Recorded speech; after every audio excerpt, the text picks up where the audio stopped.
This section introduces concepts from Aristotle Nicomachean Ethics and examines issues in contemporary science and technology using the same philosophical lens. It tackles the important Aristotelian concept of eudaimonia and arete, and how this can be used to assess one's relationship and dealings with science and technology. As such, this section also aims to answer the question, are we living the good life? To answer the question, are we living the good life? Necessary reflection must be made on two things. First, what standard could be used to define the good life?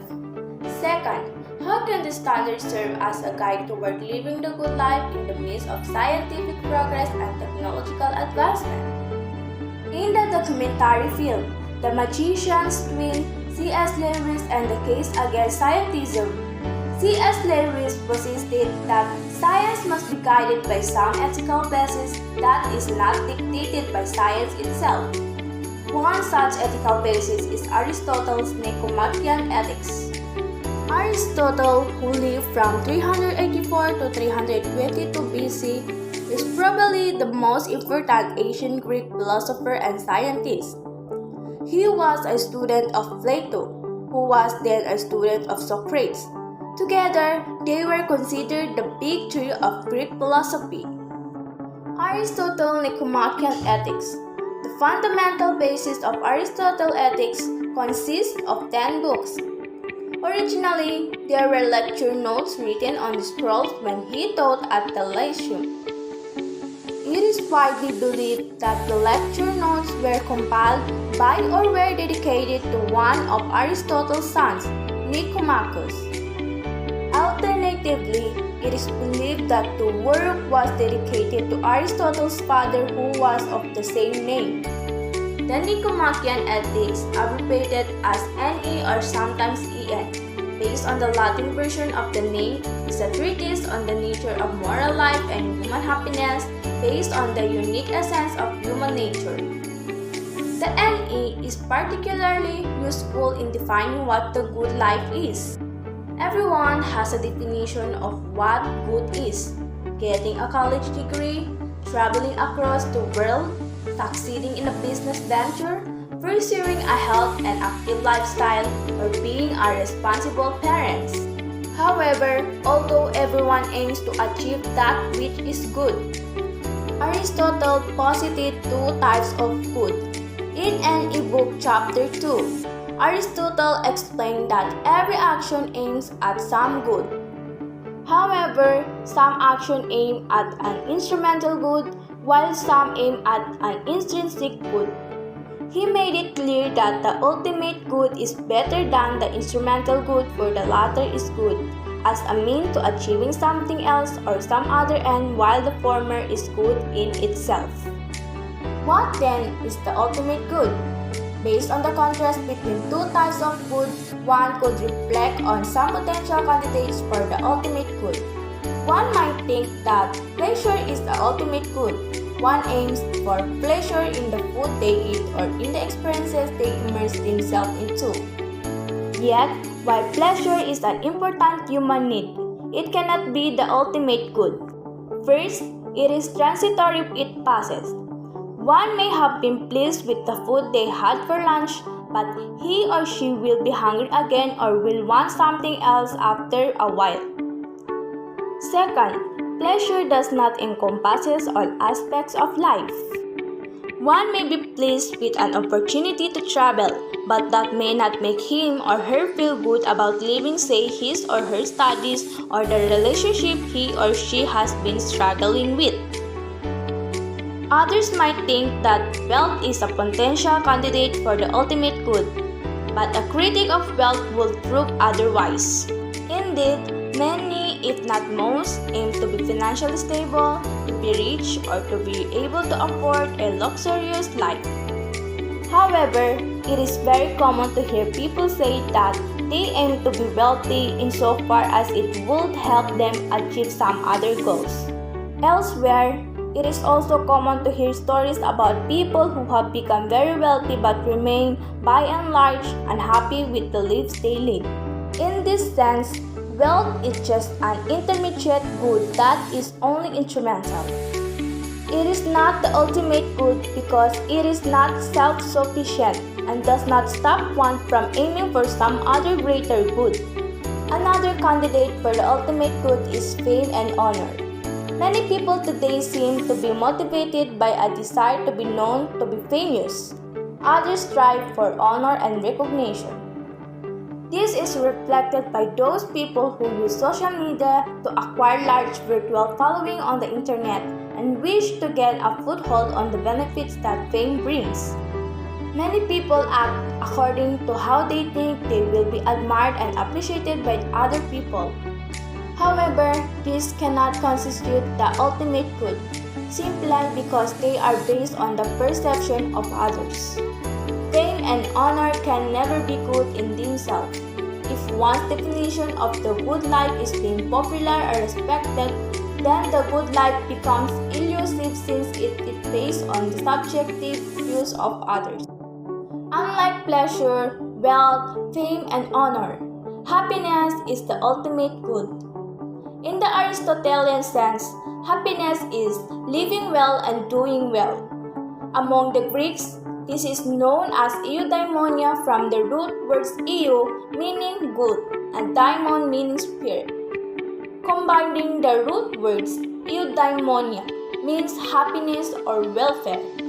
More accurately, others translate it as human flourishing or prosperity. Aristotle proposed two hallmarks of eudaimonia, namely virtue and excellence. Thus, happiness in the sense of eudaimonia has to be distinguished from merely living good.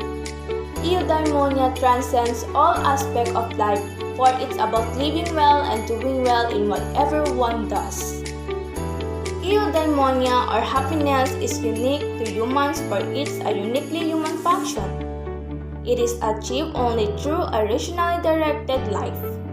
Aristotle's notion of a tripartite soul as summarized in table illustrates a nested hierarchy of the function and activities of the soul. The degrees and function of the soul are nested, such that the one which has a higher degree of soul has all of the lower degrees. Thus, on the nutritive degree, all living things, that is plants, animals, and humans, require nourishment and have the ability to reproduce. On the sensitive degree, only animals and humans have the ability to move and perceive. Finally, on the rational degree, only humans are capable of theoretical and practical function. Following these, humans possess the nutritive, sensitive, and rational degrees of the soul. More importantly, only humans are capable of a life guided by reason. Because this is so, happiness too is a uniquely human function, for it can only be achieved through a rationally directed life. Eudaimonia is what defines the good life. To live a good life is to live a happy life. For Aristotle, eudaimonia is only possible by a living life of virtue. Arete, a Greek term, is defined as excellence of any kind and can also mean moral virtue. A virtue is what makes one function well. Aristotle suggested two types of virtue, that is, intellectual virtue and moral virtue. Intellectual virtue or virtue of thought is achieved through education, time, and experience. Key intellectual virtues are wisdom, which guided ethical behaviors, and understanding, which is gained from scientific endeavors and contemplation. Wisdom and understanding are achieved through formal and non-formal means. Intellectual virtues are acquired through self-taught knowledge and skills as much as those knowledge and skills taught and learned in formal institutions. Moral virtue or virtue of character is achieved through habitual practice. Some key moral virtues are generosity, temperance, and courage. Aristotle explained that although the capacity for intellectual virtue is innate, it is brought into completion only by practice. It is by repeatedly being unselfish that one develops the virtue of generosity. It is by repeatedly resisting and foregoing every inviting opportunity that one develops the virtue of temperance.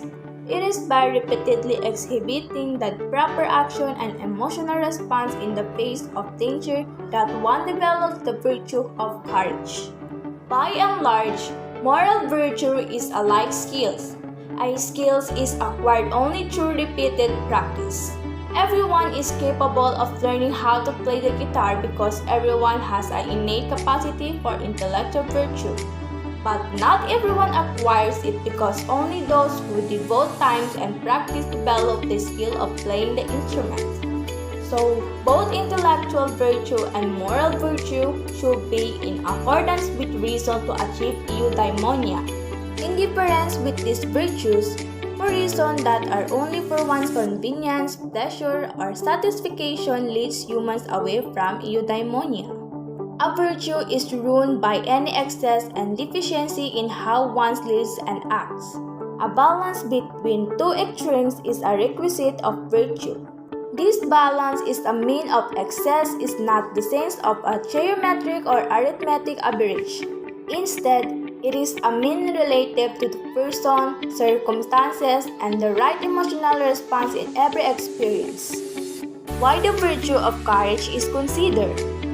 Courage was earlier defined as displaying the right action and emotional response in the face of danger. The virtue of courage is ruined by an excess of the needed emotional and proper action to address a particular situation. A person who does not properly assess the danger and is totally without fear may develop the vice of foolhardiness or rashness. Also, courage is ruined by a deficiency of the needed emotion and proper action. When one overthinks of a looming danger, that he or she becomes too fearful and incapable of acting on the problem, he or she develops the vice or cowardice. What then is the good life? Putting everything in perspective, the good life in the sense of eudaimonia is the state of being happy, healthy, and prosperous in the way one thinks, lives, and acts. The path to the good life consists of the virtues of thought and character, which are relative mediators between the two extremes of excess and deficiency. In this way, the good life is understood as happiness brought about by living a virtuous life.